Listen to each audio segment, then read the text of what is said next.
remember Newt saying, if someone comes with anxiety, what psychology will tell you is you need to fix the anxiety. But what if the anxiety is a gift? What if there's something to be learned from it? Of course, we all have issues, but we don't think we do. At least I didn't think I had issues. And I've just been surprised at how much I have loved my therapy experience. Really? And how, just what a sacred space it's been. Just, I've met God in ways that have surprised me. I've gotten to know myself in ways that have changed me. And I'm like, that is so beautiful. Like, where was I? Why didn't I start this process much earlier? For me, when I look back, God was my first psychoanalyst. He knew before I knew there are some deeper things that was unconscious that he was working through. So some of that restlessness, questioning, not knowing, the darkness was part of even him working in me. You know, you're one thing or the other. We want to put things in boxes so desperately. What if, and I just think it limits God and creativity to say, well, what if we're both? What if I'm broken and whole? It was kind of a switch for me of going, okay, well, it's not going to look like sitting down and praying with clients, or for me, I think for some therapists it might, but it was going to be willing to sort of sit in the ambiguity of it all and sit in the oddness of it all and just sort of admit that I don't know where to go sometimes, and that was integrative and that was kingdom work. Part of what we're getting at is how healing comes through communication in a deep sense, not just a kind of surface level understanding, but a deep mutuality. So that I think people are empowered to live with deep pain when it is shared. When you're looking for hope, part of where we actually find that is in a community that's willing to walk with each other. The people who are willing to show up for each other.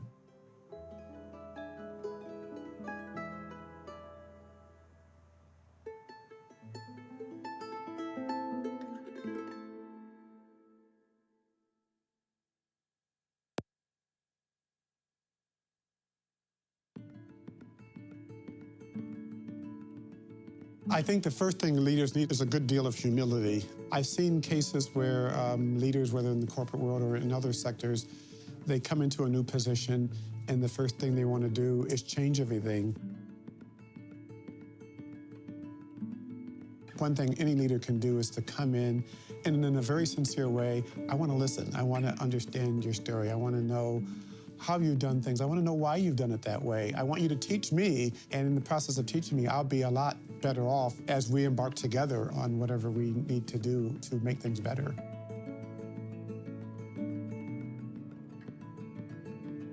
I think too many, whether it's employees or parishioners or church members, often give too much of that power and authority to the leaders and maybe inadvertently shirk their own responsibility to lead, and to lead by, sometimes by following, but sometimes to lead by helping leadership lead.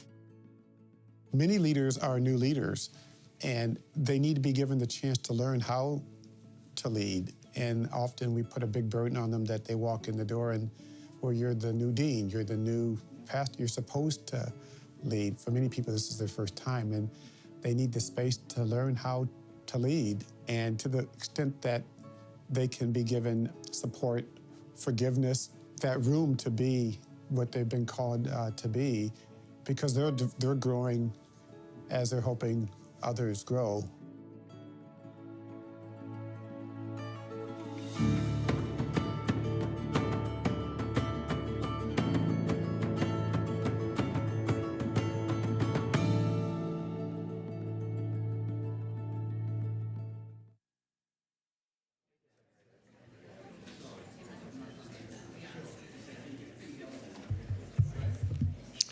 Good morning.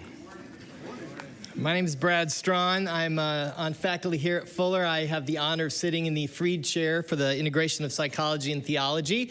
And one of my other honors is I get to oversee this Integration Symposium. So it's my honor to welcome you to the 2019 Fuller Integration Symposium. Thank you for being here. And before we get too far into things, I do have a few announcements to give you because we have to take care of our hierarchy of needs. Obviously, as good psychologists, we want to let you know that there are snacks and coffee out there in the breezeway, and there are restrooms also out there in the breezeway and on the second and third floor as well. So we want to make sure you know where all those are. If you are receiving CE units, remember to stamp in and out at the end of each day. And that'll be important for you to get those CE units at the end of our time together. We also wanted to let our alumni know about a special luncheon we have planned Friday with our guest speaker, Peter Hill. If you've not yet registered for the lunch, you still can by visiting fuller.edu/symposium, and you can register under the schedule tab. We'd love to have any and all alums join us for that lunch. We will be having a time of questions at the end of the lecture and response today. And so we're going to have some microphones in the aisle, and I will kind of help MC that as well. But if you're watching this live, you can also text in your questions. And you can text those in at 626-344-8205, and we'll put that number up again during the Q&A time. And you can also text that number if you're sitting here and you don't want to stand up and go to the microphone. So if you're a little shy, you can do that as well. So before I introduce our speaker, we're privileged and honored to have Dr. Mark Labberton, our president, come and bring us greetings and pray for us this morning. Please welcome Dr. Labberton. I'm very pleased and happy to be here, and I wear my bow tie annually only in honor of Brad, so I'm grateful to do that. We're pleased that you're here for these lectures, which are, for me, at least a high point of Fuller's year, because it gives us an opportunity to hear voices speak into the integration task of Fuller in a way that happens in other settings, but I think very specially happens in these lectures every year. So thank you for coming, and thank you for participating in this time together. The theme of this year's lectures has reminded me of many experiences about how we understand and interpret our experience in light of our religious and spiritual convictions. And it reminded me of a time when I was serving as a pastor in Berkeley, and we were in a period that was an El Nino year. It was terrible, terrible rain. And our family had never gone to spring training, and we had an interest in going for a few games. We were able to get last-minute tickets, and we made our way over there in eager hope of some very dry and even hot days, if that was possible. We arrived, and it wasn't looking all that good because it was already cloudy there, and before very long, it began to pour. It had not rained in Phoenix for 176 days, and on the day that we got there, torrential rain. It rained out all of our games, and we went home happier for other things, but not for any heat or dryness. About 6 months later, a woman in our church who was a kind of mystic, really, who would come in to meet with me periodically, came in to have her appointment and for us to talk through some of the things that she'd been experiencing. And she said the following. She said, you remember that there's this friend of mine that we believe that God leads us to go in various places and to pray in response to what we think are certain kinds of needs. And recently we've been praying especially for global warming and for the climate situation, and in particular for areas of drought. So as we began to pray, my friend had felt that really we should go to Phoenix. I said, oh, interesting, Phoenix. She said, yeah, and on the day that we arrived, let me guess, it was a Thursday. She said, it was a Thursday. How would you know that? I said, well, go on with your story. She said, well, what we realized was that it had not rained in Phoenix, I said, for 176 days. She said, right, for 176 days? How did you know that? I said, well, just go on with your story. So we arrived, we got there, it was beginning to get a little cloudy. It still had not rained. So we went to City Hall, which is our usual practice. We stood in front of City Hall, and we just cried out to God that the rains of the heavens would just come flooding down. And do you know? I do. I said, I do know. And it rained for 4 days. She said, exactly, for 4 days. So we're here for these integration lectures to understand what that was and how we understand it, and what my experience was, which was really a flooding of a great hope, and what her vision and experience was, which was that God had answered prayer.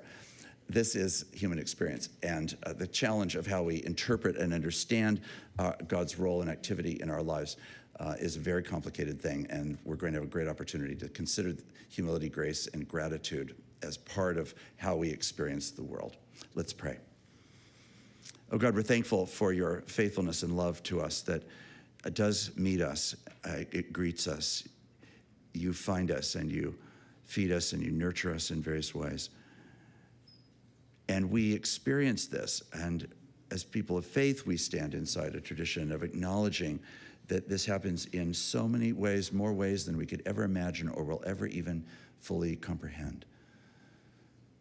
But during these days, you give us the opportunity to give careful attention to this, to ask how it is that we come to this engagement, this experience, this understanding of how you meet us, what we do in response to that, and how we manifest it in our life and in our words. Bless these lectures, and we give you thanks for the privilege of and opportunity of being together. In Jesus' name, amen. Thank you, Dr. Laberton. Well, as many of you know, what we do at the Integration Symposium every year about the third week of February is we invite in a scholar who has been working at the interface of psychology and religion, psychology and theology, Christian faith, to come and speak to us and challenge us to think differently. And we always enjoy these times. And this morning, it's my privilege to introduce our speaker for today, Dr. Peter Hill. Dr. Hill is a professor of psychology at Rosemead School of Psychology at Biola University in La Mirada, California. He has approximately 120 peer-reviewed journal articles. My guess is that might be an old stat, Pete, and book chapters primarily in the psychology of religion and spirituality. Dr. Hill's research focuses on interests in religion and spirituality measurements, positive psychology, virtues such as humility and forgiveness, religious fundamentalism, and the role of affect in religious or spiritual experience. He's received 2 grants in the study of humility from the John Templeton Foundation. He's past president of Division 36, Society for the Psychology of Religion and Spirituality of the American Psychological Association, and was elected as a fellow of the APA in 1998. Dr. Hill has co-authored and co-edited books including The Psychology of Fundamentalism, An Intratextual Approach, Measures of Religiosity, the Baker Encyclopedia of Psychology, and the 5th edition of the leading psychology of religion textbook, The Psychology of Religion, An Empirical Approach. He's the recipient, I know, of numerous other awards, and he's been a longtime editor of the Journal of Psychology and Christianity for over 30 years now, Pete tells me, which is a journal of the Christian Association of Psychological Studies. In addition to all of his accomplishments, if you know Pete, you know he's a gracious person. He is welcoming, hospitable, open. I first met Pete somewhere early in the 2000s when I was still sort of early in my career. And a few years after we met and worked on a project together, I wrote you one day with this idea that I'd like to edit a special volume of the Journal of Psychology and Christianity. And Pete took a chance on me, and I've always appreciated that, and that's helped and allowed me to be here where I am today. So thank you so much for that, Pete. Will you please welcome Dr. Pete Hill?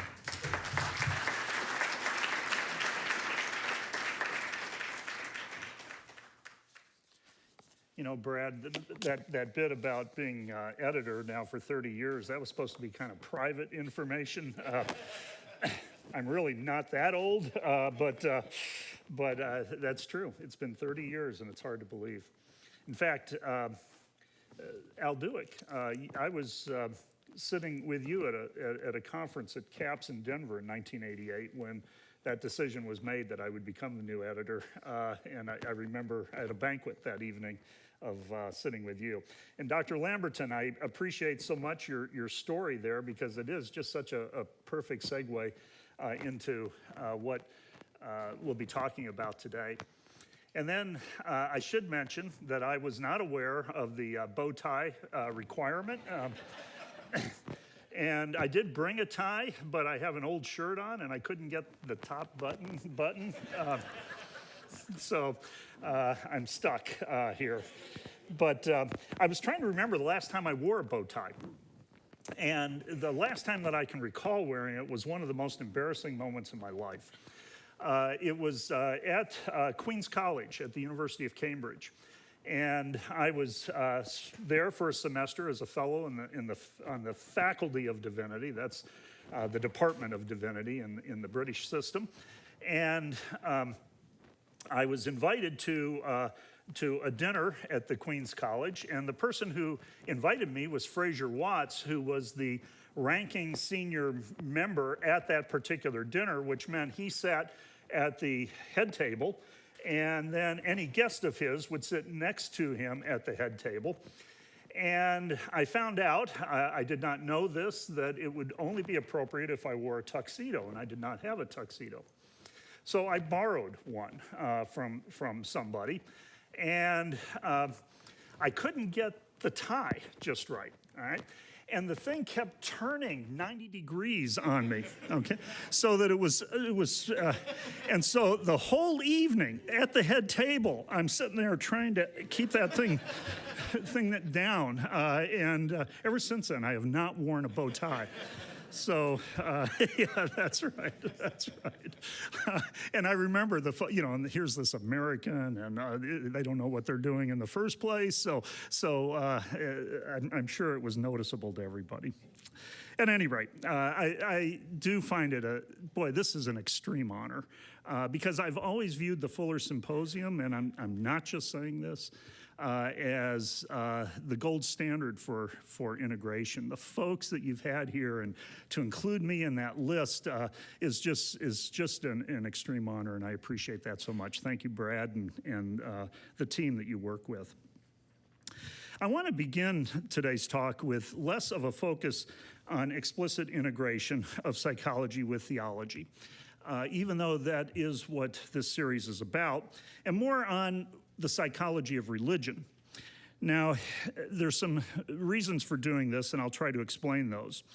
And today, I'm going to talk about just some basic issues facing the psychology of religion in the context of what I'm going to call religiously inflected experiences. Tomorrow's lecture and the lecture on Friday will apply some of the principles I talk about today, but this is in some ways getting at some of the basics. But on tomorrow, we'll be talking about the psychological study of grace, and on Friday, we'll be looking at the virtues of humility and gratitude. Now, one reason why I take this approach is that it more directly gets at the basic premise that's underlying this series of lectures. Namely, that there is, I believe, a discernible shift in the psychology of religion, and part of that is due to some of the work that's being done here at Fuller.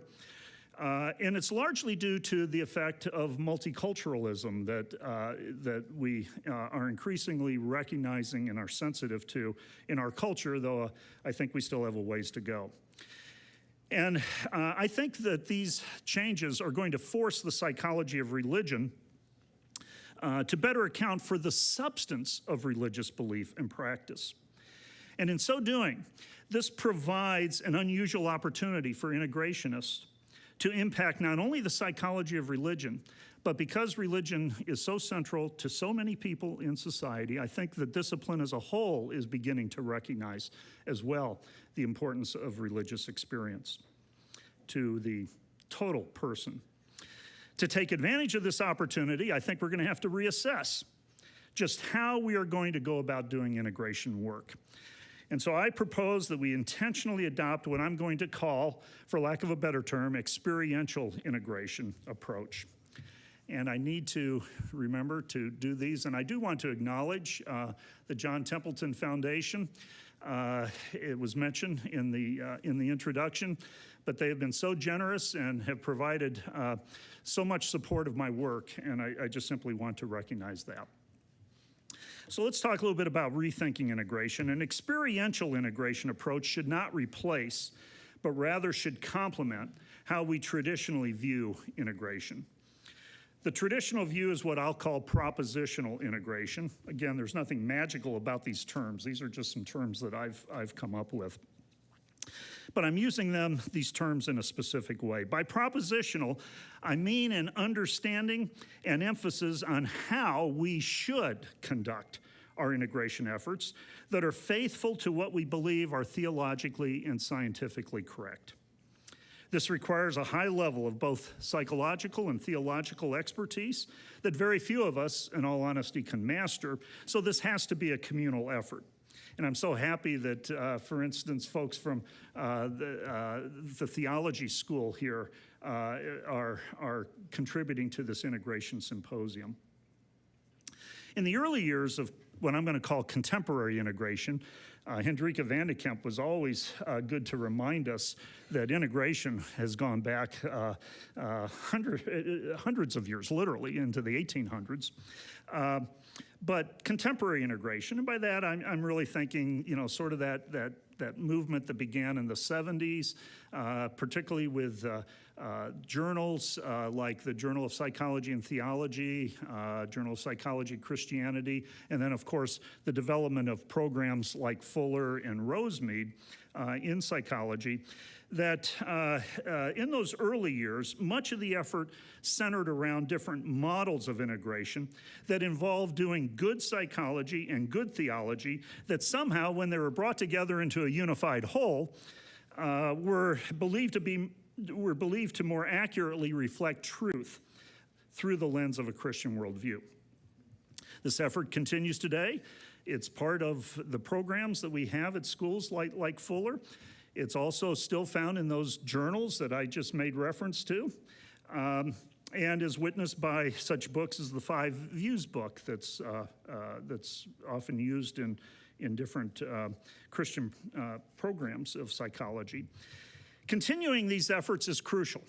I'm not saying that we should do away with this approach at all.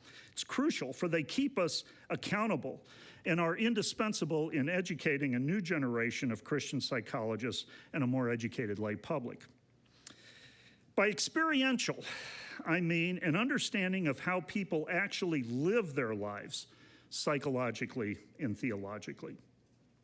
Christians, or for that matter, anyone who takes their faith seriously, are both implicit psychologists, and here I make reference to the work of Fritz Heider in social psychology back in, I believe it was published in 1958, so it's a while ago now, where he says we really are all psychologists, whether we get training or not in the field of psychology. Because we're always, in the area of social psychology, we're always reading people. We're always trying to understand people and also trying to understand ourselves in a social context. So the argument is that we are implicit psychologists, but I would like to add that for Christians, we are also implicit theologians. That is, though most of us are not formally trained, not most of us here, but most people who identify with the faith are not formally trained in either psychology or theology. They nevertheless employ psychological and theological principles to better understand their own existence, sometimes intentionally and perhaps rationally, but more likely unintentionally and irrationally, not necessarily irrationally, although sometimes that might apply as well. This, I suggest, is yet another form of integration, what I'm calling an experiential integration, to which psychology plays the leading role. It is, if you will, a folk psychology of religion that implicitly employs principles of integration. Such employment may not necessarily be good integration, as propositionally defined, but it is nonetheless integration. I also suggest that psychology must, by necessity, take the leading role in this process, since it is probably the most capable discipline in addressing the experiential process. In turn, I think this has major implications for the psychology of religion, which in turn then has implications for how we might do integration. One thing I've learned from my colleagues who are good qualitative researchers is that it's important for the investigator, or for that matter, the individual who is presenting a talk, such as what I'm doing here, to disclose information about himself or herself. Not such that to try to impress, or not as a claim for authority or of status or anything, but simply to set the tone for conversation. Now, you would think, as a social psychologist, I would have learned this a long time ago, but I didn't. I haven't learned it until more recently in my career. Some people are slow learners. But up front, I want to mention a few things about myself as to why my focus, at least initially here, is on the psychology of religion rather than what I would call explicit integration. Throughout my career, I've tried to keep one foot in the integration waters and one foot grounded in the psychology of religion. And so as many of the things where I was introduced, I've been a longtime member of CAPS. In fact, as I was writing this, I went back, a little bit of note-taking I do. I don't really keep a journal. It's not nearly that coherent, but a little bit of note-taking that I do. And I discovered since 1988, that year that Al and I sat together at a banquet, that I've only missed one CAPS conference. And that was only because the CAPS board asked me to represent CAPS at another conference that happened to be on the same weekend. So I think I probably would have made that one as well. And part of that is because of my role as journal editor for the Journal of Psychology and Christianity, which is owned by CAPS. But I have that sort of connection. It's that sort of home to me. But I also have another home, and that home is in Division 36. At least structurally, and organizationally, it's through Division 36 of the American Psychological Association. And at times, these two coexist with perhaps some tension by living in both worlds that I experience. Of course, the two are not independent of each other, but there are differences. One difference is that in the psychology of religion, or more appropriately for psychology, religiousness, is the object of study, whereas in integration, religiousness is part of the process of study. The religion scholar Ann Taves goes so far as to maintain that the psychology of religion and what she calls religious psychology,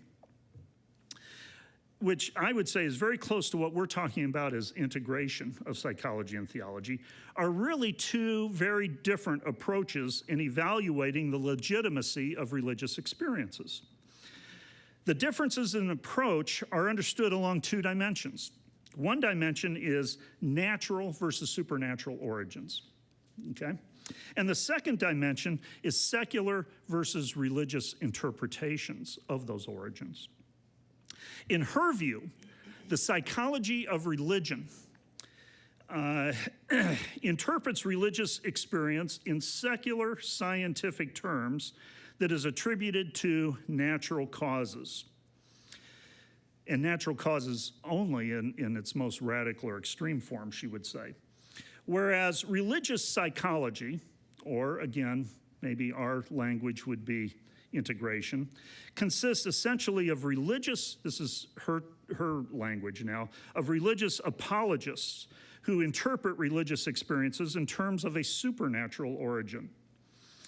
I think there is an element of truth to what she suggests, though I think she has overstated the case.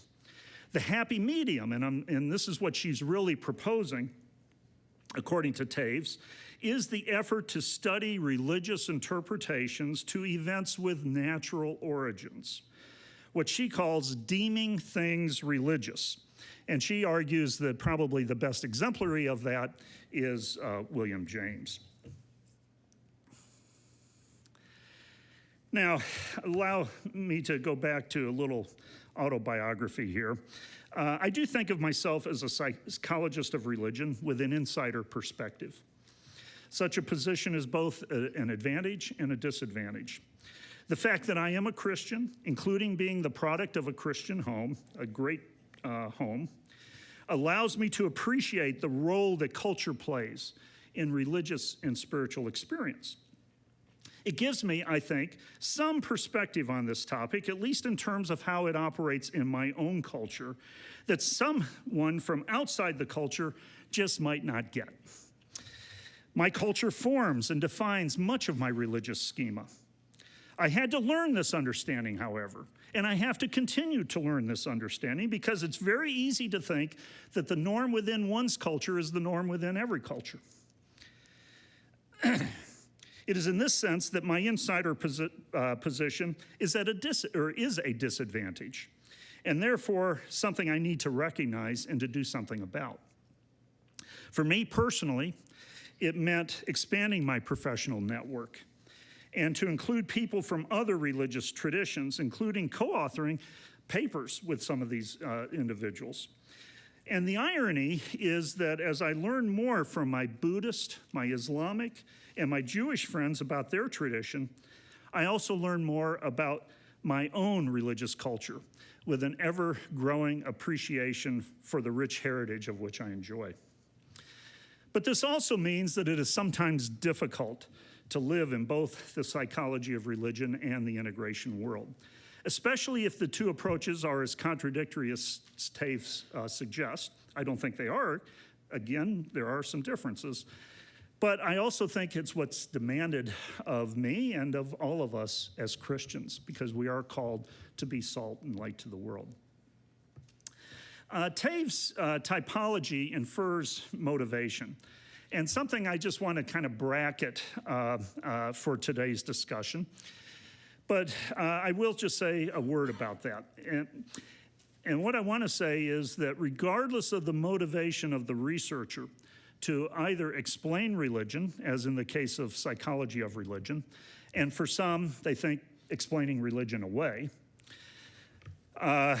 or to defend the legitimacy of religious experience, in the case of Taves' description, what she calls religious psychology.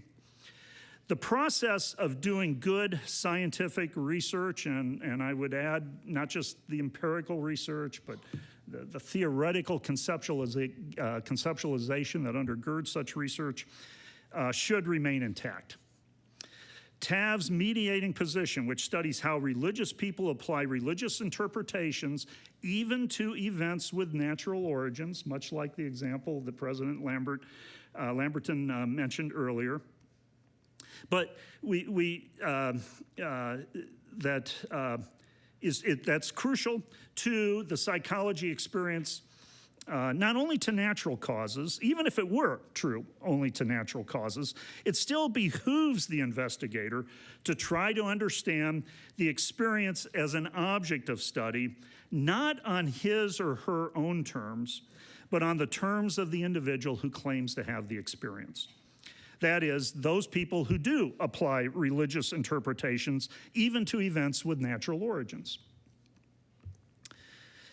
Given that, first of all, there is a large body of individuals in North America and throughout the world who still hold to some sort of classical theism within the Christian tradition, and given that a majority of these individuals, and there's some survey work that shows this, claim that religion and or Christian spirituality are important or very important in their lives, it is proposed here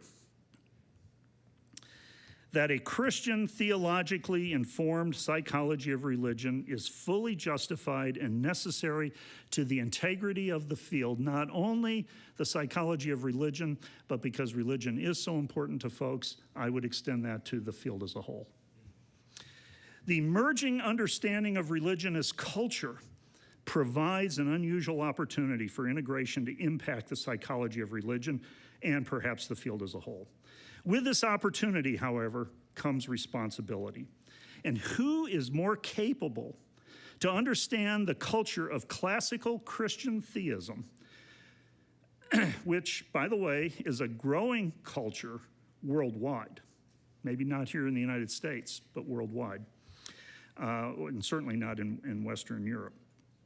But given who is more capable to understand the culture of classical Christian theism than those who take seriously an integrationist framework? And who is better trained to do this than those from the Fullers, the Rosemeads, the APUs, the Wheatons, the George Foxes, and other institutions, as well as to folks from Fresno Pacific on the undergraduate level. Appreciate you folks being here. I think it's a great class that has been developed there in bringing this symposium as a central feature of that class. Okay, so let's deal with this term religiously inflected experience for just a moment. I'll focus much on this term, and this is similar to what Taves called deeming things religious. You see, to say that something is inflected is to say, and by the way, I didn't put this up on the slide. It is in the script that I'm working from, but I'm borrowing this term from Miroslav Volf at Yale University, who has started to use this term in some of his own thinking. But to say that something is inflected is to say that it has been modified by the influence of something else. Thus, you can have a politically inflected play that because of political overtones, the interpretation of the play has been affected. Here I'm suggesting that the religious person's experience of the world, even some ordinary experiences of the world, will be influenced by his or her religious worldview or schema. Now, in itself, this claim may not seem very radical or insightful, and indeed, it's not. In that it involves an assumption that I think has been a long-standing assumption among integrationists. It's a staple. However, this approach does involve a subtle shift, but an important shift in the psychology of religion that gives rise to the importance of the substance of religious and spiritual belief, and thus provides an enhanced opportunity for integrationists to make a meaningful contribution to the field. When psychologists focus on extraordinary religious experiences, the tendency is to focus on the functional value of the experience. And perhaps this is no better illustrated in the work of William James, and I'll only briefly talk about James in just a few moments. But he's well known, of course, for taking a functionalist approach to the whole of psychology, not just the psychology of religion. But as it applies to the psychology of religion, some common examples of a functional approach, which I'm saying is well and good. I'm not downplaying a functional approach. But some examples would be the literature on religious coping, or attachment to God processes, or spiritual struggle, or some of the literature on religion and psychopathology. The value of religious participation, the support networks that we receive from institutional religion, and of course many applied areas in the field such as marriage, health, morality, and so forth. And again, there's nothing wrong, but taking only a functional approach, as many psychologists are prone to do, can only take the field so far. The substance of a person's belief also greatly matters. Thus, it is important that psychologists study not only that a person believes something, but also what a person believes. And this is why I'm particularly heartened, I should say, not heightened, I'm not that tall, by the recent developments in the cognitive science of religion, where topics such as how one thinks about or experiences God are the focus of empirical study. It's more than just saying that a person believes in God, but rather how does that person both know about God, and in more experiential terms, how does that person think that they know God? So why the focus also on the ordinary? That might be a question that you've asked. And this might seem almost counterintuitive in that experimental research on the ordinary is often what we don't do. We usually look for extreme groups on something to study. Why? Because we're more likely to come up with more robust findings. But let's face it, most of psychology should be focused on the ordinary.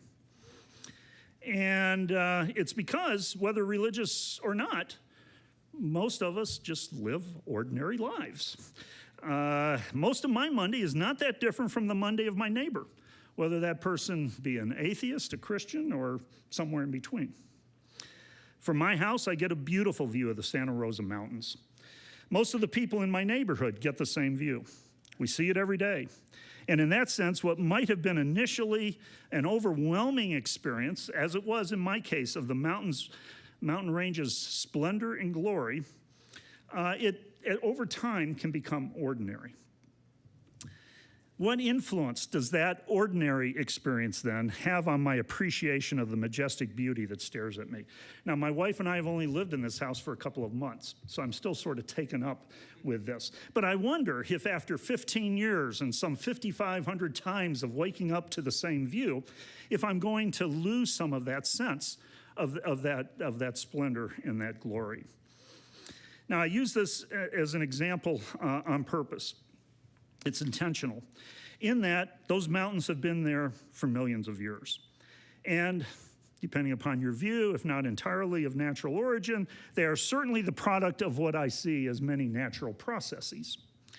Yet, as I also suggested, I also see these mountains reflecting splendor and glory.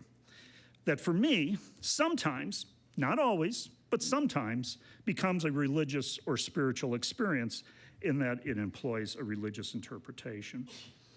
That said, even the devoutly religious among us focus directly on the sacred only a small percentage of our lives.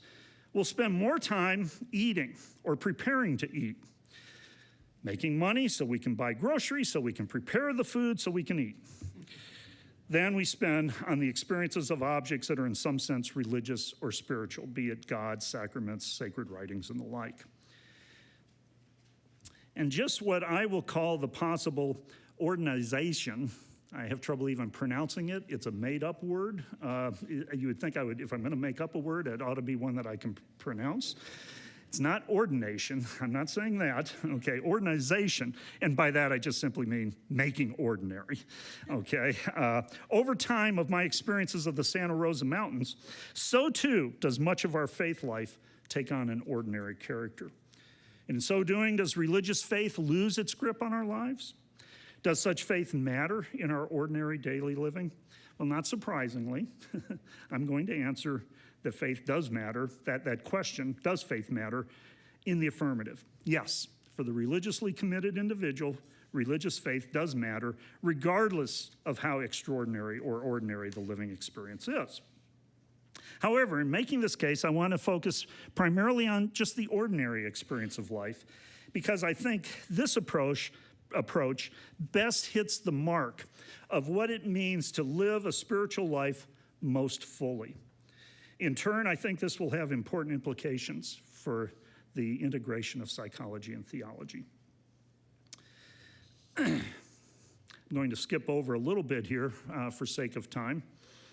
So what I want to do is I do want to take a few moments to look at the work of William James, and as it applies to this basic premise that I've been talking about. I'll also think a little bit about methodological implications of studying religiously inflected experiences. I'm going to try to tie some of this discussion into understanding religion as a meaning-making system, and then I'll bring it back to integration. And again, these are just some basic principles. The application of these principles will come tomorrow in our discussion of grace, and on Friday in our discussion of the virtues of humility and gratitude. So let's talk a little bit, briefly, about William James. The approach I'm suggesting does have its root in James.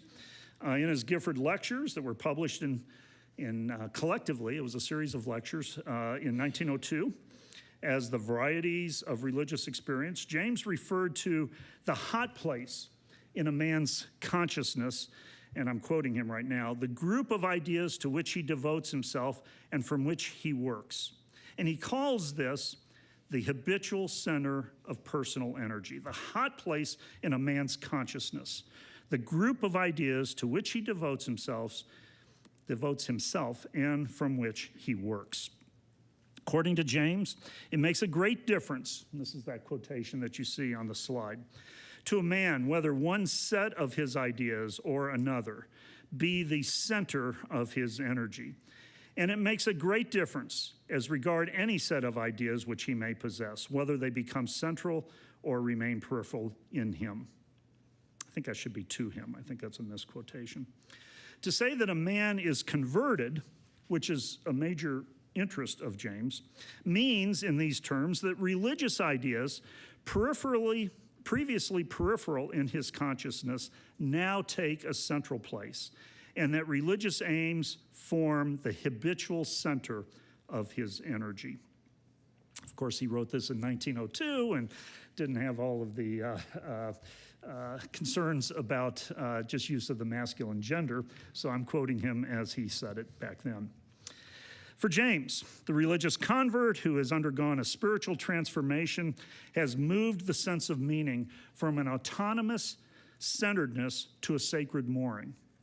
And it is that mooring that becomes the reference point from which one interprets his or her world of experience. Now, I'm going to skip over some things that I have in my script, but I'll just paraphrase them briefly, and that is that there has been some criticism of James because he tended to insist on noting the unusual or the extreme in religious experience to the neglect of the piety of the ordinary person. And actually, there have been times when I have defended James on this notion, because I have also argued that one of the things that we've neglected in the psychology of religion is the study of affect and how important affect is. And of course, part of that is because probably the study of affect is the hardest area, one of the hardest areas, at least for psychology to study very well and to measure in particular. So psychologists of religion also have tended to underemphasize the role of affect, which is what James was really strongly suggesting in the varieties. But on the other hand, today, I'm sort of taking the other approach. Yes, let's think about the ordinary. Okay, let's not just think about the extreme examples.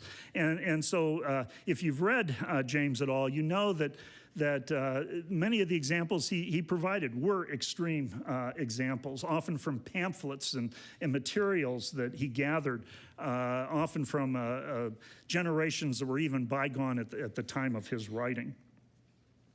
But the most relevant notion for our purposes here is James' notion of religion as the habitual center of personal energy. If indeed religious or spiritual experience is at the center of our thoughts, feelings, and actions, especially in terms of what motivates us or propels us, in other words, our personal energy, then religious inflections of experiences, whether they be ordinary or extraordinary, should be of paramount importance. You cannot study such inflections without getting at their substance. And this has important implications for how we are going to go about doing our work.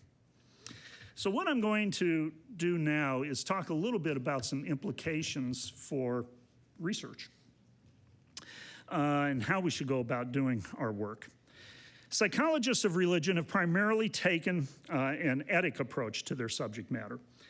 Etic approaches focus on variables that are assumed to exist and be valid across religious traditions and cultures. And in many cases, it is assumed, or at least suggested, that these variables operate in some unitary fashion that are universally true. While there may be some value to this approach, especially, and I think there could be some value, especially when you're talking about basic psychological processes, such as some basic cognition as a process. But I think if you take that too far, I think it's a misguided effort overall for the psychology of religion. Instead, I recommend that the field be more open to adopting an Emic approach, especially if my call to study religiously inflected experiences is to be taken seriously. Emic approaches take into account what might be unique to individual religious cultures, and in that sense, we can say that they are religion dependent. And I'll use two quick examples, and again, I'm just going to summarize these for sake of time, just how prevalent an etic approach is in the psychology of religion. The first example is in the measurement in the psychology of religion and spirituality. And in 1999, Ralph Hood and I published a compendium, we edited a compendium of measures in the psychology of religion. And it was about 125 different scales. We had copies of the scales themselves. That was what I think was most valuable for users of the book, as well as brief reviews, largely non-evaluative reviews. Just try to be descriptive reviews of the scales themselves, what they were intended to measure, what validity did they report, reliability, all of the basic psychometric considerations that go into measurement. And then, did they catch on? Did people actually use the measures? And some we found, were used, some quite frequently, and some never saw the light of day. A couple of mine. But anyway, and most of these measures were, unsurprisingly, a self-report type, and most were etic measures. In other words, they're trying to get at something that extends beyond cultural bounds. The measures that were emic in nature were mostly from within a conservative Protestant perspective, largely because that was the group that has been studied the most. And rather than applauding, I should say, the emic efforts of researchers, this instead led to a criticism of both conceptualization and measurement in the field as a Protestant bias. Now, descriptively, I think that's true, okay? There is a Protestant bias in the literature because that's where most of the research has been done, and probably most of the researchers themselves have been influenced by a Protestant culture here in North America. But there was an underlying reasoning of at least some critics that is flawed here, in that they called for measures that could be validly applied to all religious traditions, thus furthering an etic approach, not an emic approach. So it was not unusual for me to get emails, especially in the early years after that book was published, but even I still get them, saying, just tell me what measure I can use that is free of the baggage of religion, okay? Trying to get at spirituality somehow. And I have a line that I just paste in now because I got that so often, okay? Which said, I don't think such a measure exists. It was more polite than that, but I think that was a misguided question. Second example, finding meaning in suffering. Here I'm drawing on some of the work of Liz Hall, my colleague at Rosemead, and some of her colleagues that was just published recently in 2018. And they were interested in how religion contributes to meaning making among people who suffer from difficult life circumstances. Mostly health-related circumstances. So what they did, they identified almost 1,500 studies in PsycInfo by crossing the specific religious terms in their search, and these were the terms they used, Christian or Catholic or Jewish or Muslim or Hindu, with the word meaning. From the study's abstracts, they filtered this list by investigating meaning in the context of difficult life circumstances. So that brought it down quite a bit, but unfortunately, and I meant to ask Liz, but I forgot to, I don't know how far that brought it down. It wasn't reported in the study itself. But here's, I think, the most important. I think it's safe to say that it brought the number down quite a bit, but not way, way down.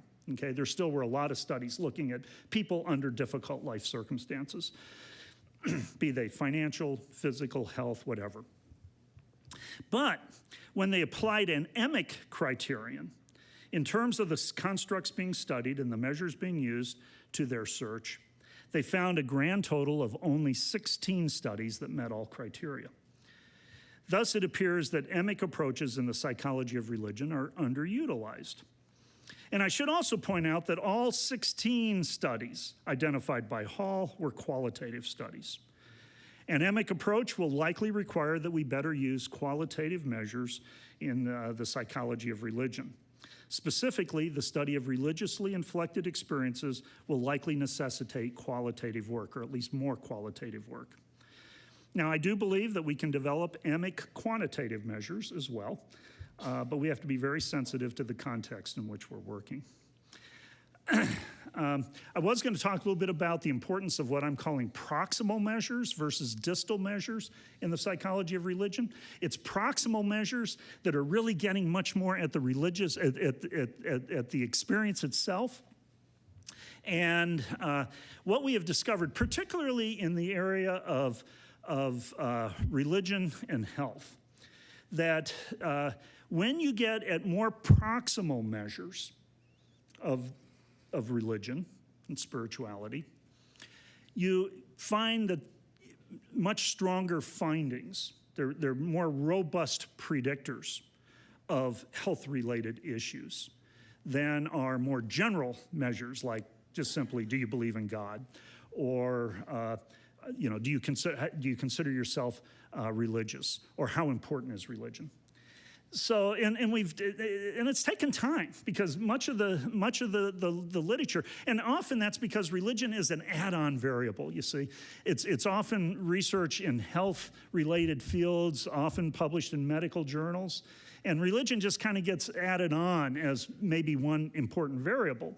I think that's changing, and I think it's because of some of the research that's coming out. But when usually it's just a 1 or 2 item measure that we use, and it's a very distal measure. It's not closely related at all.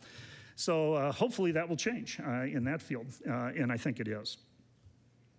So with that in mind, I'd like to move on to yet another topic. And again, I recognize there might seem to be some incoherence here, but I think all of these are eventually like spokes on a wheel sort of coming together at a particular hub that's here. And that is meaning making and religion. So I'm suggesting that psychologists will only prolong errors of the past if they choose, as they often are prone to do, to decontextualize the phenomenon of interest. In our case here today, religious and spiritual experience. Probably nowhere is this more pronounced than in how people make meaning of their lives. Religions provide the most encompassing and coherent meaning systems, in part because they are so directly accessible. And we tried to make this case, Ralph Hood, Paul Williamson, and I, in the book that Brad mentioned at the beginning, The Psychology of Fundamentalism, okay? And we've been criticized of that book that we were too apologetic of fundamentalists. But we also have argued that, no, we've only been studying fundamentalists on our terms as psychologists. And we haven't really understood. We haven't gotten to know the fundamentalists. And I'm going to talk, I'll give you a quotation from Ralph Hood tomorrow that I think is just hits it on the mark so well. But at any rate, that's for tomorrow. Back to this notion of meaning making. A person conceptualizes, experiences, and expresses human meaning through a Wittgensteinian grammar, some larger belief structure that need not necessarily be explicit, but nevertheless it provides an integrative narrative for the person. For example, when applied to a view of virtuous flourishing, this grammar will help define the kind of life lived by someone who possesses the virtue in question. And here, that's part of that quotation that's on the slide from Bob Roberts. Ignoring the larger belief structure will yield a substantially inadequate analysis. This is true in meaning making, and I'll give you an example in just a moment. For the spiritual or religious person, the grammar of meaning and virtue will be embedded either within a formal religious tradition or in some other system of thought and experience that facilitates a spiritual sense. So the example I want to point to is the work by Crystal Park. And Crystal has provided a widely recognized meaning-making model that provides an organizing framework, not only for our discussion, but she's actually applied it primarily to the study of religious experience. The larger belief structure, the Wittgensteinian grammar just mentioned, is what Park calls global meaning. And it consists of beliefs, okay, and these would be the broadly encompassing assumptions that helps people structure their understanding of the world. For the religious person, of course, that means beliefs about such things as human nature, sin, views of God, the afterlife. So we have beliefs that are part of global meaning. We also have goals that are part of global meaning. I'm sorry I didn't really list all of these. Higher level ideals that we contain, that consist of in our experience of things. These are states that people aspire to. For the Christian, this might be to inculcate the virtues demonstrated in the life of Christ, such as the fruit of the Spirit. So we have beliefs, we have goals, we also have feelings, she says, that are part of global meaning.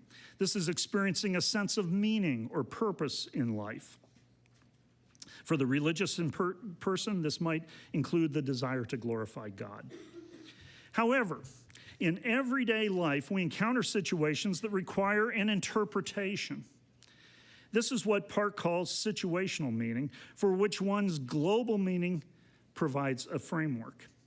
In so doing, we may encounter events that are unusually stressful or traumatic that violate our global meaning system, thus creating a distressful discrepancy to which one is forced to make sense of. To reduce this discrepancy, one might make changes in one's global meaning. For example, questioning God's love or power in light of a cancer diagnosis. Or one might reappraise the situation as a form of assimilation to the existing global meaning system, potentially even strengthening the system, such as peace or dependency on God or intimacy on God, even through the distressful experience. It is possible that it is the robustness of the extraordinary event that may cause one to question, regardless of result, the global meaning system. But I think for ordinary life experiences, the global meaning system works very efficiently, and I don't really have empirical data. I think this is an empirical question. Just how efficient is the global meaning system to maintain a sense of coherence, a sense of purpose, a sense of value, and a sense of efficacy, the four dimensions that I think make up meaning in life. So in conclusion, today's lecture is designed to set the stage for two lectures, the next two lectures presented in the next 2 days, when we look at the applied topics of grace and humility and gratitude. In this process, I joined the chorus, calling for a culture-specific psychology of religion. This does not suggest that psychologists of religion disregard the possibility of basic cognitive and affective processes, and perhaps even some behavioral practices that are common to all members of the human race, regardless of tradition. If the presuppositions underlying such research and its limitations are acknowledged, such research potentially plays a beneficial role. But what I have proposed here does suggest that the lived experience of one's faith will undoubtedly be influenced by its cultural context, including the religious tradition with which the person resides and to which he or she contributes. Indeed, I expect that we will find some commonalities across cultures, but such commonalities should be discovered by a culturally indigenous psychology of religion and not by forcing a Western-based psychological framework on experiences far removed from Western influence. And I point to a lot of Al Duick's work over in China as an example of that. That said, psychologists of religion are far from exhausting the richness of Western Christianity. Thus, it remains a research-fertile culture for the psychology of religion. I have a few minutes here, and I'm at the very end of my talk, so I'm just going to digress for a moment and admit that there is an underlying issue here that I haven't dealt with. And that is that how do you exactly define a culture, and particularly the relevant culture that we're talking about? For instance, in Christianity, we can talk about Korean Christians, we can talk about American Christians, we can talk about Western European Christians, we can talk about the African American church. Within North America, there are Protestant and Catholic Christians. And within Catholicism, there are Jesuits and Franciscans. And within Protestantism, there are denominational cultures, multiple denominational cultures, as well as the grouping of just evangelical and mainline cultures. So a challenge facing a culture-specific psychology of religion is how to define the culture that is relevant to the question at hand. Deciding this sometimes might involve a trade-off. In general, it seems to me that greater richness and depth will be discovered under conditions where you get at a highly specific culture. And one example I have, I used to live in western Pennsylvania, and I was in a small town, but surrounding the town in the countryside was a very conservative Sixth Order Amish community. And I used to, we were poor, and we'd often buy our furniture at auctions, okay? And that's where the Amish would all show up. And so I would love just to, get away from the auction for a while and go back and, while all the Amish guys were smoking their pipes, I was not doing that. Might have been, no, I wasn't smoking, anything. But anyway, when I'd get out there, I'd start talking with these fellows, and it was just fascinating. So I started to do a study, and actually we have a chapter of which I was the primary author in that religious fundamentalism book. And what I discovered was you really have to get in depth with these folks. In order to really understand that it is a theologically rich tradition why they drive buggies. Why, for instance, it was decided to be okay to have a trampoline in a backyard, but that required major decisions. Why they can use a payphone, but not a cell phone. There's a theology behind it. And you want to know, I mean, I'll simplify it here because we only have a minute or two left. But the simplification of that is, does it add to the redeeming value of the culture? Okay? Does it create a sense of collective identity? So they did allow payphones, but they had to be in very visible locations where the community could see it. You can't go around carrying a cell phone. That's the reason why it's okay to be in buggies, because you can only go so far in a buggy. Okay, it really is rough on the butt, because they usually don't allow cushions just for that reason. Okay, and it's not okay to drive a car. And why an 8th grade education is enough, because that's all you need to plow the land. See, and they've had to fight that in our court system. It's that kind of in-depth analysis that is involved in an Emic approach that sometimes we have to get at. So, with that said, we do have to decide at what level we're defining culture, and that's very important. In general, I think the more specific you can be, the more you're getting at it, but the trade-off, of course, is that it's not as generalizable then, and that's a highly valued characteristic of scientific research. So the research that has specifically looked at Christianity, and with this I'll close, is often done in the form of convenience sampling. And it is done so largely through an Emic approach, which has failed to probe the depths of the faith experience of Christians. This call for a culture-specific psychology of religion should propel an understanding of Christianity even further. No one is better suited in taking the lead, especially in conducting Emic research from an insider perspective, than those of us who identify with the faith and those of us who are trained within the context of a program like Fuller. At the same time, our credibility is at stake, which demands of us a research excellence.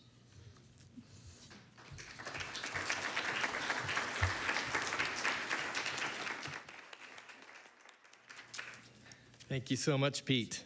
Yeah. Excuse me. Thanks.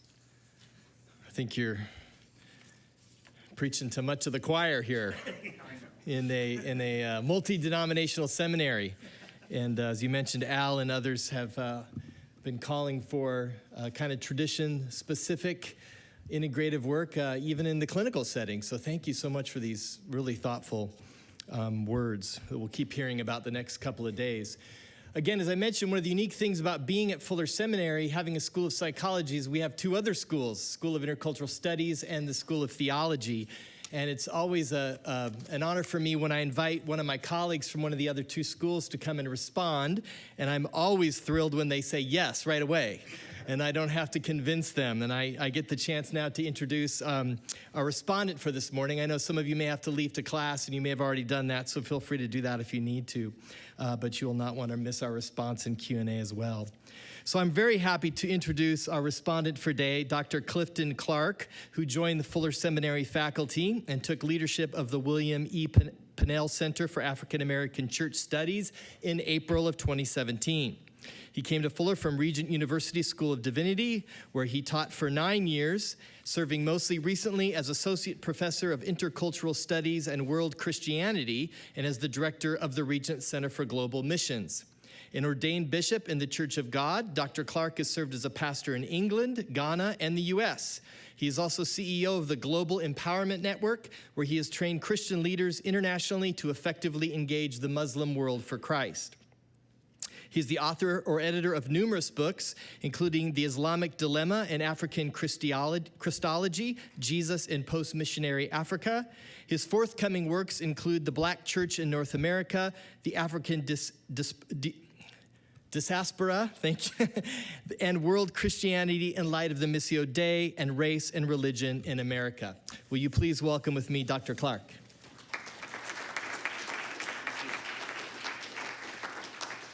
Hello, everyone. Hello. Well, I know you've been sitting for a while. I'm going to give you, don't start the clock yet. I'm going to ask you all to stand to your feet. Just stand to your feet, and I don't want you to fall asleep on me. And just stretch a little bit. Oh yeah, I can see that you really needed that. All right, and you may be seated. I would like to take this occasion to express my thanks to Dr. Bradshaw for his somewhat daunting opportunity to respond to Dr. Peter Hill in this first lecture. Dr. Peter Hill has distinguished himself as a scholar and researcher who have excelled in the relatively new discipline of psychology of religion. Now, the marriage between psychology and religion has frequently been called into question on grounds of incompatibility. Thanks to the faithful work of scholars like Dr. Hill and the Integrationist School of Psychology, the matrimonial flame of psychology and religion is still burning bright. Dr. Hill proposes that a discernible shift in psychology of religion due to multiculturalism, which I would argue is a child of post-colonialism, provides the opportunity for a closer look at religion as a system of belief and practice.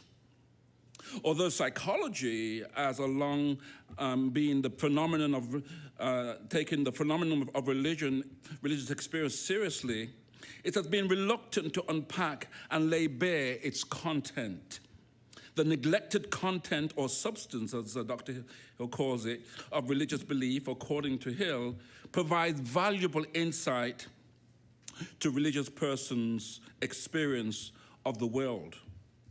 Hill suggests that these substances of religious experience, must not only include the extraordinary religious behavior such as divine healing, glossolalia, dreams and vision, but the ordinary experience as well. Hill contends that psychologists must not only study the behavior of believing subjects, but the substance of their belief.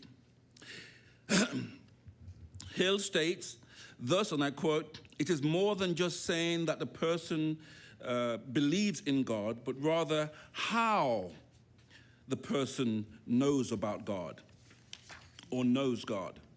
This broadening of empirical focus is critical for the field of psychology, and I will suggest in three ways. First, it foregrounds the importance of epistemology of the believing person. And by this I mean it takes seriously the idea of worldviews. And as a missiologist myself, I take this as an important aspect of culture. And it shapes the way we interact with the substance of religious belief. Second, it introduces the idea of hermeneutics in a specific way into psychological research. By this I mean it looks at the interpretive meaning from the vantage point of the believing subject and not in the hands of the objective observer. And third, I would argue that it blurs the line between the sacred and the secular. Hall's notion of religiously inflected experience of the ordinary is an important one here. How one makes meaning in the banalities of life is not only religious, but guided by religious teachings and practices. Studying psychology of prayer must not only focus on the behavior of the praying person and the function of prayer as a way of coping with, say, stress or the unknown, but also how the praying person engages and finds meaning through religious texts, teachings, and dogma of their particular faith tradition.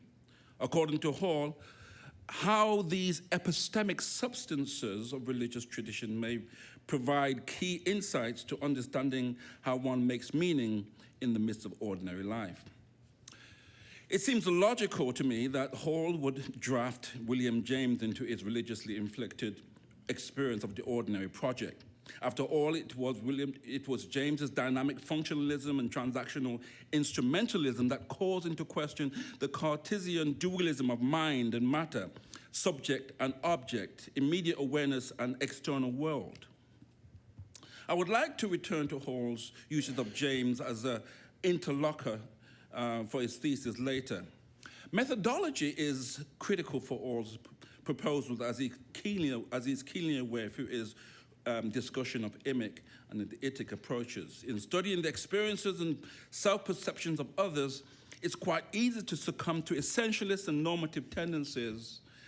A solid methodological approach is critical for measuring meaning making in religion in general and the thesis of the religious inflected experience of the ordinary more particularly.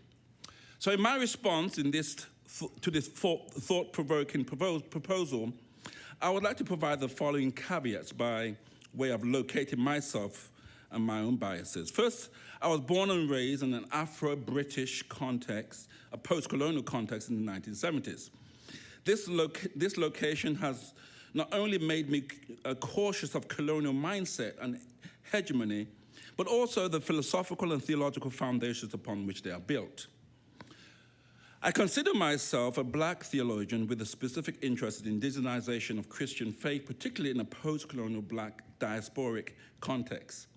Although my academic journey has allowed me to cross paths with the field of psychology of religion under the broader rubric of religious studies, I have not studied it in any serious depth. Albeit, the intersection of philosophy and religion, psychology of religion, and theology of religion has always piqued my interest. The other caveat that I feel compelled to confess is that I am a Pentecostal. As a Pentecostal, I have strong biases towards experiences as the important contributor to the Christian faith, in addition to dogma. The last caveat is that I would like to highlight that although I'm patently obvious that I am a male raised in a religious and cultural institution that favors males over females, the positive influence of my mother, in addition to my 5 womanist sisters, has kept my male ego in check and taught me to have a deep appreciation of God's given contribution of women to the Christian life and faith. My intentional engagement with women, particularly black women scholars, has also been a source of transformational growth and rich development in my own scholarship and faith. So the first part of my response will engage key terminologies that Hall employs in the development of his thesis, namely an experiential integration, then the religiously inflected experience, and then the idea of the ordinary. I would then go on to engage James as I read James through William James through a theological lens as an important scholar for this discussion. And if there's time, I would like to talk a little bit of my own research, which I doubt very much time will allow. An experiential integration. I would like to begin by taking a closer look at Hall's notion of an experiential integration. In unpacking the idea of an experiential Integration, Hall highlights the traditional view, which he calls propositional integration, which is based upon the idea that integration must be faithful to what it believes are theologically and scientifically correct. By experiential, Hall refers to how people live their lives psychologically and theologically, as we just heard. The idea that a person implicitly employs psychologically and theological principles to better understand their own existence is an important aspect of integration of psychology and religion, albeit what Hall calls folk psychology of religion. By dragging the field of psychological inquiry from the comfort zone of traditional empirical measurability into the uncharted waters of subjective experience, Hall is indeed embarked on a mini revolution. The idea of studying the phenomena of religion, such as a religious text, songs, prayers, etc., as a way of understanding how people order their lives is certainly not a new one. For example, phenomenologists such as Mircea Eliade have long argued that meaning can only be understood cosmogonically, and that's it, cosmogonically, it's not cosmologically, as creation which is made possible by temporal experience. Meaning, according to Eliade, depends on the act of interpretation as a recreational or discovery of the relation between both historical content and the idea of forms, accident and essence. Eliade fundamentally affirmed the phenomenological principle that there is a necessary continuity between experience and reality. What Hall assertivates, however, is that psychology of religion is better placed and more capable in the hands of psychologists. What I like about Hall's notion of the experiential integration is its desire to grasp how people live their lives in a way that is unfiltered and propositionally validated by the status quo notion of what is right belief and right practice. This, I believe, will provide huge insights for understanding human behavior for the field of psychotherapy, psychoanalysis, psychology, and counseling. In addition to this, the experiential integration approach has a narrowing effect on the gap between psychology and religion. The life of the mind and soul is the domain of the religious and vice versa, I would argue. I also like the idea, and this won't surprise you as I confess up front my Pentecostal bias, that it reintroduces the value of the experience to the center of the Christian religion. This provides an opportunity to revisit classic works on this subject for our contemporary times, such as Rudolf Otto's Idea for the Holy and Peter Berger's Rumors of Angels. So, two religiously inflected experiences. I come now to Hall's idea of the religiously inflected experiences, the idea that a person believes in God as a coping strategy or finds that attachment to God brings about feelings of belonging or undergoes religious conversion, be it hidden or slow, sudden or slow, to bring about transformation is part of the person, to bring about transformation in part of their personality as being well documented. Hall argues that the functional approach to religion, such as what is outlined above, is inadequate in that the how of belief is equally as critical. The idea of the that we believe and the what we believe dichotomy ties into to other dichotomies that Hall mentioned earlier, namely the propositional and the experiential, and the idea of religion as function and substance. What these dichotomies have in common is that they correspond to a broader, what I would say, Platonic, Neoplatonic cosmological duality. The Platonic philosophy of ideas or forms and materiality or essence has been the basis of Western cosmological epistemology and philosophical thought for centuries. For many non-Western cultures who adhere to various forms of monism, these are false pseudo dichotomies. For them, the what of belief occupies the same space as the how of belief. William James made some of his most important philosophical contributions in the last decades of his life, and seems to have drawn similar conclusions about the nature of reality.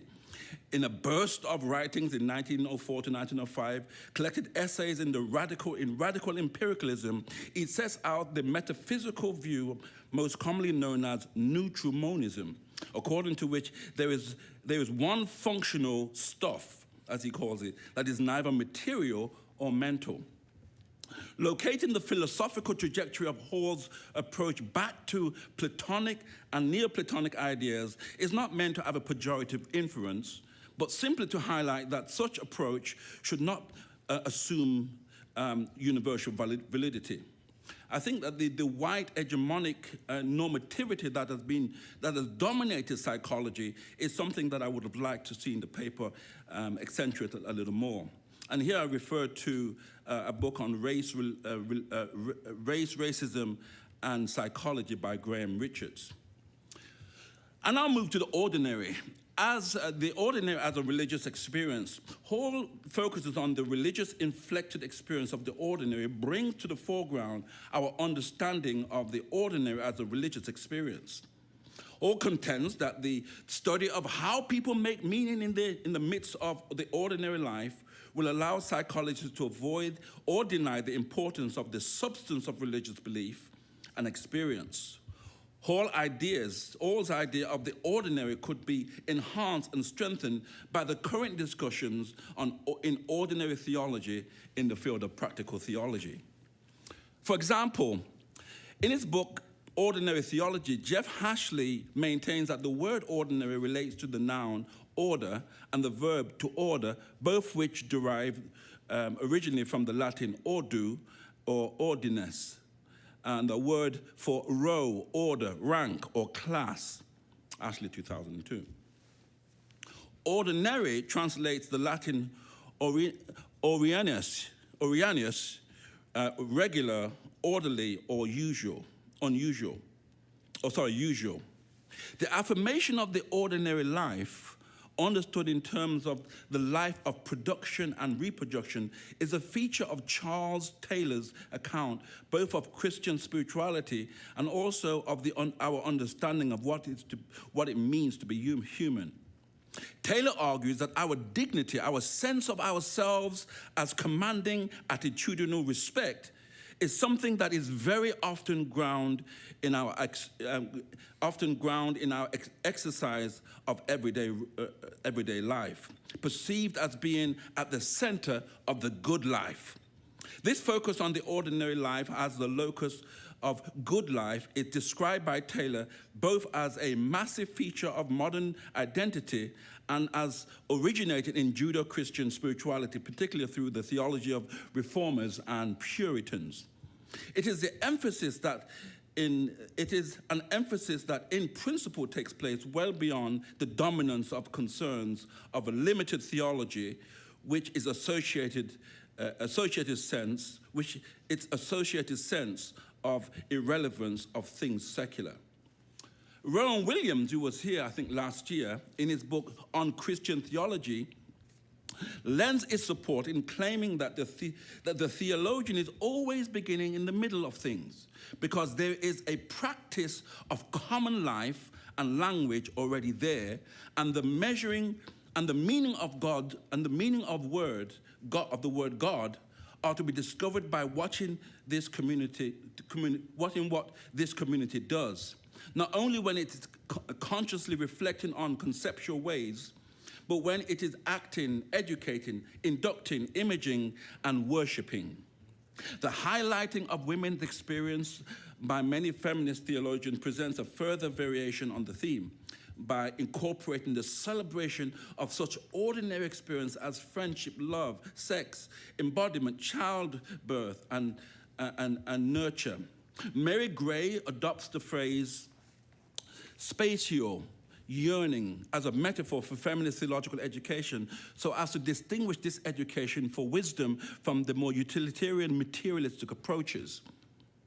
It is a yearning that enables creativity to triumph even in the midst of the crush of everyday life. The pattern here is not separation from the chaos and the messiness of ordinary living, but the immersion in it. Hall calls for the integration to take advantage. Integration is to take advantage of engaging the ordinary as a religiously inflected experience will give expression to a variety of religious behavior. William James. Excuse me. The work of William James is clearly helpful for All's purpose, and he points out key references that provide valuable insights for the pursuit of a religiously inflected experience of the ordinary. In his classic Varieties of Religious Experience, Hall notes James' reference to the hot place in man's consciousness, the group of ideas to which he devotes himself, from which he works as an habitual center of personal energy. James' work on conversion is fertile soil for the development of Hall's thesis, particularly his ideas on transformation of the self. William James hints at his religious concerns in the earliest essays in The Principles, but they become more explicit in The Will to Believe and other essays in Popular Philosophy in 1897. Human Immortality, Two Supposed Objection to the Doctrine in 1898, and the classic Varieties of Religious Experience in 1902, and A Pluralistic Universe in 1909. The methodology employed by Hall, a religiously inflected experience of the ordinary, is rooted in William James. William James and his student Edwin Starbuck were amongst the early psychologists who studied the psychological factors involved in religiousness. Unlike his student Starbuck, James chose not to rely on statistical records for his research. Instead, James used what we may call a phenomenological and interpretive and analytic strategy. Much of James' research came from pages of biographical case study account of people's religious experience. James analyzed these according to their psychological meaning and validity, used them to illustrate his points made via philosophical analysis. James's idea of the conscious is pertinent to Hall's thesis. For James, conscious life can be described as a field upon which diverse aims triggered by emotional are acted out. James calls the up place in a person's consciousness the habitual center of personal energy, as Hall highlighted above. Clearly, as Hall points out, James' endorsement and legitimization of the significance of religious conversion is music to the ears of integrationists and certainly provides impetus for Hall's idea of a religiously inflected experience of the ordinary. But I would go further. I think that William James, not just as a psychologist, but also as a pragmatist, could also come to Hall's in contributing to his thesis. In the last section of Hall's paper, there is discussion. He discusses meaning-making and religion. William James, the pragmatist, could have been of further assistance. William James first announced his commitment, and here I see William James through the theological lens, his commitment to pragmatism in his lectures at Berkeley in 1898, entitled The Philosophical Concept of Practical Results. Later sources of pragmatism were lectures at Wellesley College in 1905 and at the Lowell Institute of Columbia University in 1906 and 1907. Pragmatism emerges in James's book as 6 things: a philosophical temperament, a theory of truth, a theory of meaning, a holistic account of knowledge, and a metaphysical view and a method of resolving philosophical disputes. The pragmatism of William James is a powerful argument for the role of human experience in the place of meaning making in a way that protects it from radical subjectivity. Pragmatism, in the book Pragmatism, in the final chapter on pragmatism and religion, follows James.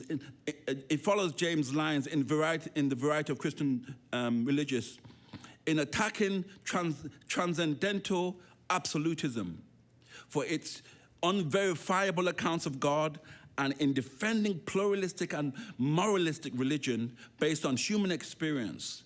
On pragmatic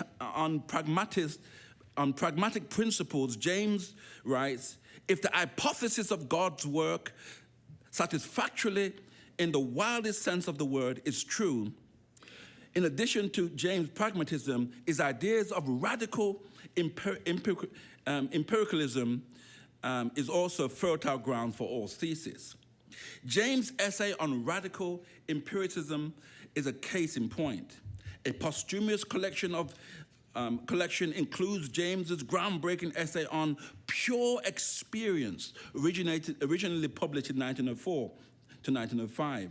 James's fundamental idea is that the mind and matter are both aspects of or structures formed from a more fundamental stuff, as he calls it, pure experience, that despite being called experience, is neither mental nor physical. Pure experience, James explains, is the immediate flux of which furnishes the material to our later reflection with its conceptual categories. A that which is not yet any definite what, though ready to be all sorts of what. This, I believe, is convincing support for Hall's admonishment that integrationist psychologists to examine the what of or the substance of religious experience. Meaning making and the religious. In the quest for, I'm trying to make sure I finish on time because people think just because I'm a Pentecostal I can't be on time. So, trying to break the mold here. In the quest for religiously inflected experience of the ordinary, Ludwig Wittgenstein's approach is relevant here too, as he underscores the importance of taking our lives and our practice seriously. It celebrates the ordinary task as the proper, unconfused workforce for language and emphasizes the primacy of everyday over the above and specialness of philosophy. As Wittgenstein himself puts it, in the beginning was the deed, meaning it is therefore grounded in something that as public and social as acting. Despite his focus on language, therefore, Wittgenstein insists that language must be seen not just as a form of words, but in terms of contextualized public use that is made of these words. Currently, influential understanding of theology that is sympathetic to many of Wittgenstein's concerns and therefore open to similar empirical research is post-liberalism. George Lindbeck attacks liberal experiential revisionist theology for locating the core of religion in common pre-reflective religious experience and existential concerns, for demoting the status of religious external features, including culture, tradition, and language. Instead, he would have us understand that the Christian religion as a cultural linguistic system and interpret Christian doctrine as the rules of grammar that is religion. Being religious is to be modeled on a learning and speaking. Being religious is to be modeled on learning and speaking a language, since a religion can be viewed as a kind of cultural and linguistic framework or medium that shapes the entirety of life and thought. So in conclusion, I would like to conclude by drawing on some parallels that providing some insights for Hall's quest for religiously inflected experience of the ordinary. And here I would say that a lot of the research, particularly in non-Western cultures such as African continent, the idea of the ordinary, the sacred, and the secular is often blurred. Oftentimes, if you go to places like Ghana or Nigeria or India, you'll find people at their workplace, whether it's in the post office, reading their Bible, and there is no place like you can do. Religion and secularity is often merged together, and I think that's kind of an important aspect to understand how these non-cultures move away from the sort of Platonic dualism. For example, I think epistemology is very important here. Epistemology is an important concept for us to grapple with in our quest for meaning-making. In his 1907 book, Pragmatism, William James writes a chapter on pragmatism and humanism where he sets out its voluntaristic epistemology. And I quote, "We carve out everything," end of quote, James states, "just as we carve out constellations to serve our human purposes." Nevertheless, he recognizes insisting factors in every experience is truth-making, including not only in our present sensations or experiences, but the whole body of our prior belief. James holds neither that we create our own truths out of nothing, nor that truth is entirely independent of humanity. He embraces the humanistic principle. You can't weed out human contribution. He also embraces the metaphysics of the process in the claim that for pragmatism is still in the making, whereas rationalism,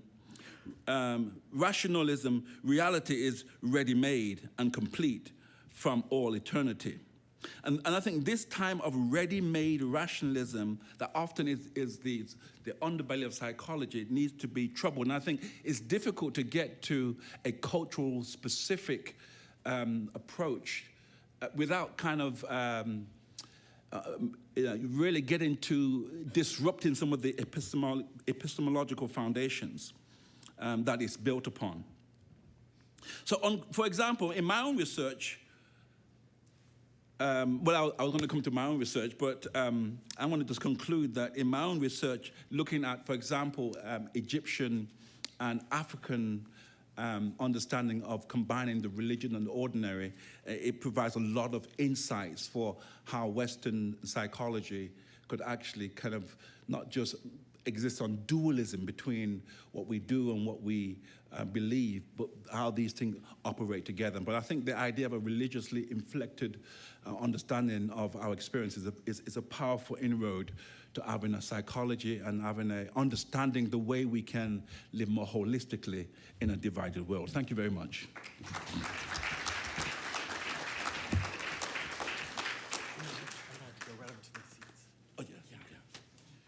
Thank you so much, Dr. Clark.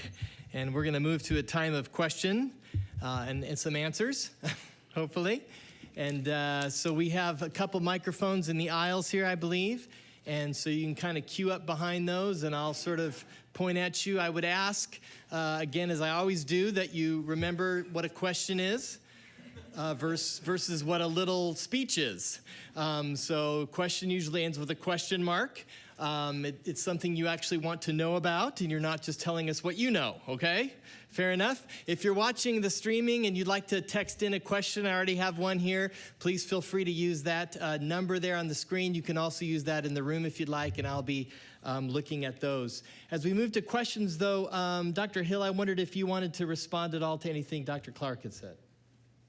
Nothing beyond that. I thought he was very gracious in his response.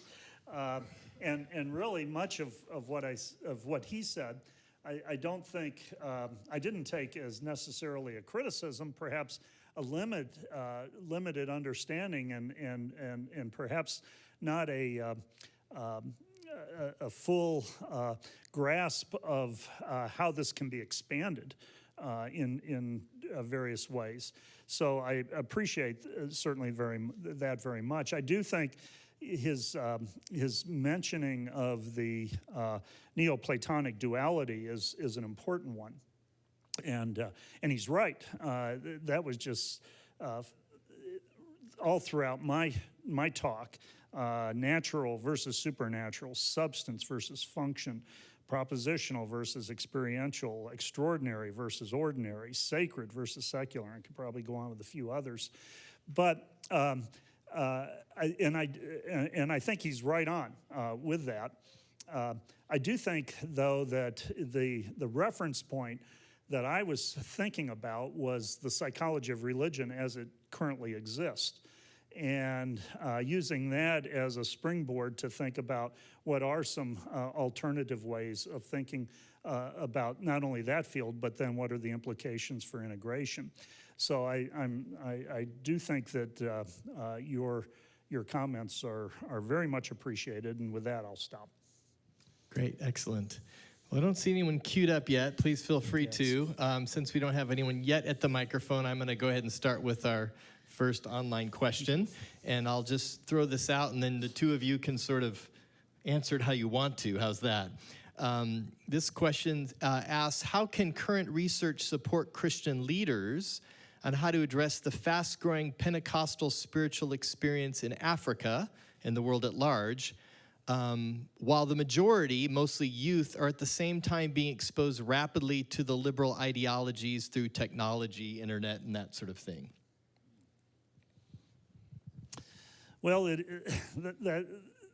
right there is an interesting dichotomy of how I mentioned. I said, classical Christian theism is growing, contrary to what we often think when you think worldwide. And what's going on in Africa, what's going on in Brazil, what's going on in China is really quite radical. So it's something's going on in the Western world that it certainly has an impact on the next generation of adults. And that's so contrary to what seems to be going on in other parts of the world. So what are those dynamics? And it seems to me that you might be more the expert on some of those dynamics, but I don't mean to be putting you on the spot there. Yeah, I think the question is an important one. We live in a globalized world now, and I think quite often when you think about how cultures are affected by cultures that are far away. For example, there was a point in which African Christianity was more affected by a slow progression in terms of how they experience sort of a colonial religion and responding to stuff like that. But I think now with everyone having cell phones and being on the internet, the pace of contemporary Christianity, Hillsong and prosperity is reigning in on particularly in this case, the church in Africa. And it's hard to keep pace. And I think to the question, though, there are a lot of contemporary scholarship, which is actually looking into just the spread of charismatism and how to engage to maintain the African essence of what they're doing, and critiquing some of these more sort of Western imposition. And so one of the good things is that more and more Africans scholars are engaging these ideas and providing sort of critique to some of the more erroneous ideas that are coming in from the West, such as prosperity gospel. But it's a big challenge, no doubt about that. Great, good. Question right here, yeah, Dr. Tan. Hi guys, thank you very much. I just first of all have to apologize because I have a hearing problem in my left ear and I have a hearing aid. And Dr. Clark, I apologize if I heard you wrongly because you're on tape and I wanted to clarify. You kept on referring to Hall in your response. I think you meant Hill. Yes, right. So I think we have to clarify that because when people are hearing, because there's also a paper by Hall that Hill quoted. So, but we mean Hill and not Hall. Is that right? Yeah. Okay, thank you. Okay. Thank you. Right here, Cutter. Yeah, hey, question for Dr. Hill, not Hall. I found compelling your emphasis on proximate rather than distal or ultimate sort of causal explanations. Specifically in psych of religion, it'd be interesting to hear you maybe reflect on a good strategy moving forward in that, because on the one hand, I could see it'd be interesting to say, let's develop some more measures that really get into sort of the richness and texture of proximate explanations, and yet most of the reviewer responses have to do with it's not as valuable unless it's distal or ultimate. So is the strategy to say, let's develop more proximate, or is it to question whether or not these ultimate explanations are in fact ultimate? That's my question. Well, actually, that kind of leads into what I will be discussing tomorrow, based upon a project that we're trying to pitch to the John Templeton Foundation about how to go about studying grace. And what I'm recommending in that, and I'll go into more detail tomorrow, is that first of all, we got to have some sort of conceptual basis, and we've tried to establish that in a paper that I'll be talking about that Dr. Justin Barrett was a co-author on. But then after that, should we immediately jump into just this potpourri of empirical studies where everybody goes around with their different idea of what grace is, even if it's based on that conceptualization that we provided, and just develop their own measures and so forth? And I would recommend, no, we have to slow down, and we do have to take sort of an Emic approach. So this is a little bit of a prelude to tomorrow, but what we've proposed is an intermediate step. And we did get funding for that intermediate step, which is 8 dissertations that are going to be very qualitatively based out of grounded theory. So I think that there's some real value to that. At the same time, I think we do have to be asking the question, how generalizable is it? We can become so proximal that, I don't know if there's enough. This is the pragmatist coming out in me, not to equate anything that I have to say with William James, but do we have the resources to always stay at a very, very proximal level? The example of the Sixth Order Amish. I do hope that we grow in number of in terms of psychologists studying religion. And that there's the possibility of us to do some more of that kind of work. But I'm also a realist to say that at some point we've got to look across some of these and make a call and say, okay, here's what seems to be going on. Respecting some commonalities, but also respecting the distinctives that are there in each, and clearly separating those two out. So. And that's really kind of how I've done most of my research. It's kind of a mixed bag of taking this cultural approach, but I also do a lot of just straight, broad empirical work as well, using some standardized measures. I don't know if that really gets at what you're trying to get at, but it's a both-and kind of answer. Let me take another question that's come in over text. For Peter, can you comment on the relevance of the psychology of religion for people who are neither explicitly Christian nor thoroughgoingly secular? What is the relevance of the psychology of religion for ordinary people who believe in God but neither have antipathy toward faith, but nor who belong to or have emerged from a particular faith community? Yeah, sometimes, I don't know if the person who wrote that was thinking, well, the spiritual but not religious type of individual, or person who doesn't want to be constrained by any traditional religious categories or not. But that's one interpretation of that question that I'll use. And I do think that they're still employing some sort of whether they recognize it or not, some sort of influence of culture. And I, in all honesty, I think that particularly Protestant Christianity has led us in many ways to that, with the focus so much on the individual and individual responsibility and so forth, that some folks then sort of interiorize that notion and say, well, ultimately it's my call then. And yet that's been very much influenced, I think, by Christianity and particularly how it gets played out here in North American culture. So I do think those folks need to be studied. What is it? What is the cultural influence on those folks as well?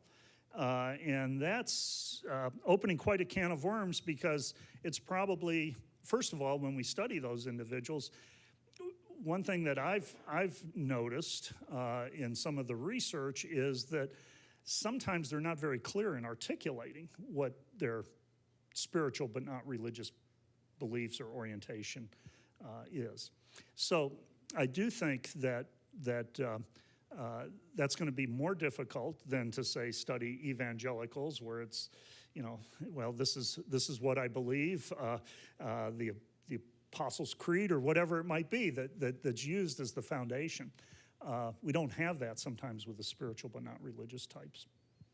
So it's difficult, but I think we still have to look at what's the culture behind that. Jeff? Really appreciate the increasing focus on the Emic and culture. That's very important.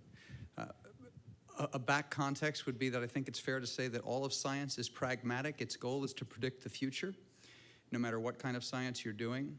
It's not understanding for understanding's sake, which is more philosophy.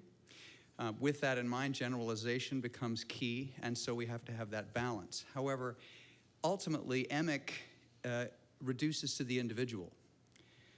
Otherwise, you can talk about your Amish folks, but the folks on this side of town may have a slightly different culture than the folks on that side of town. How do we approach an Emic approach without, in fact, reducing it to autonomous individualistic studies that may almost come back around and sound quite Western? Yeah.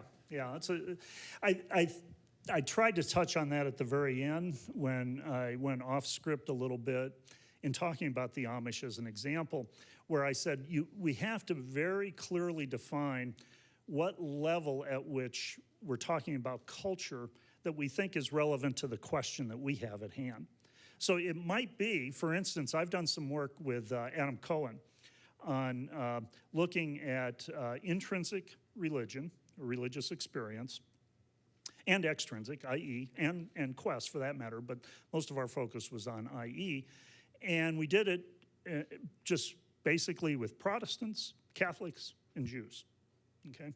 And we found some very fascinating differences that were there. Now that's a pretty broad culture. We didn't break it down any further than that, because we felt that that was relevant to the question at hand that we had about intrinsic and extrinsic, because Adam, Jewish himself, felt like, Allport's conceptualization of intrinsic religion was just not relevant, or not. It's not relevant, but it didn't apply well to the Jewish culture. So I think that's ultimately the question that we have to have, because I agree. I don't think we can break it down. I appreciate the narrative approach and so forth, but I think it's got limits to that. Are you just now back to an individualism? And we have to be careful to guard against that. So clearly defining what do you mean by culture in relation to the question that you have of interest, the research point of interest. And that's a tough call to make, but it's got to be made. Well, I see by the clock up there that we're almost out of time. I want us in just a second to thank our speakers again. I'm sorry we can't get to more questions today. Remember, there's 2 more days, so come back tomorrow at 10 a.m. Remember, if you're getting CEs, to make sure you stamp out today. I think there may still be food out there. Some of you can make a lunch of that meal out there. Grab some of that on the way out, especially starving students. And will you please thank our presenters for today?